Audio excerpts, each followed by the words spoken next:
প্রথমে চলে যাই উপকরণে। প্রথমে আছে হলুদ, নুন, তেল, পাঁচফোড়ন এবং লঙ্কার গুঁড়ো। তারপরে যেগুলো লাগছে পেঁয়াজ কুচি, টমেটো কুচি এবং আমি ডিমগুলোকে হলুদ দিয়ে মাখিয়ে রেখেছি ভালো রং আনার জন্য ভাজার সময়। চলে এসো, আমি কড়াটা গরম করতে অলরেডি দিয়ে দিয়েছি দেখো। তারপরে দিলাম একটু পরিমাণ মতো তেল। দেখো তেলটা গরম হয়ে গেছে। এবার আমি হলুদ মাখানো যে ডিমগুলো সেগুলোকে আস্তে আস্তে দিয়ে দেবো।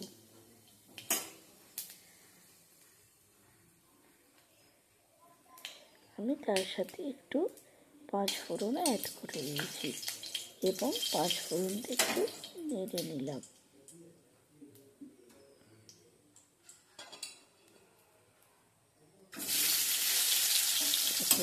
ডিমগুলো দিয়ে দিয়েছি, এবার একটু নেড়ে চেড়ে নেবে যাতে ডিমগুলো গাগুলো ভালো করে ভাজা হয়ে যায়।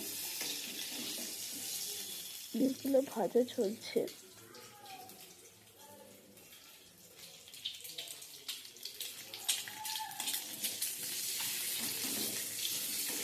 ডিমগুলো ভাজা চলছে। বেশি কাটা ভাজবো না, আমি অল্প করে কাটা ভাজবো।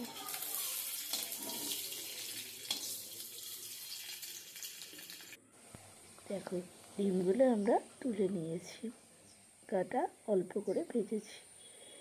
এরপরে এই গরম কড়াইতে আমি পেঁয়াজ কুচিগুলোকে দিয়ে দেবো। পেঁয়াজ কুচিটা ধীরে ধীরে ভাজতে থাকবো।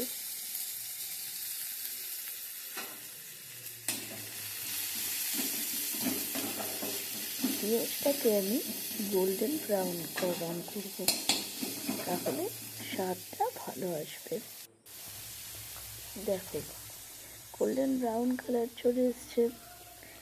এরপর একটুখানি মাঝখানটা ফাঁক করে তেল দেব এবং তাতে ক্রমশ প্রথমে আদা বাটা দেব, তারপর রসুন বাটা দেব।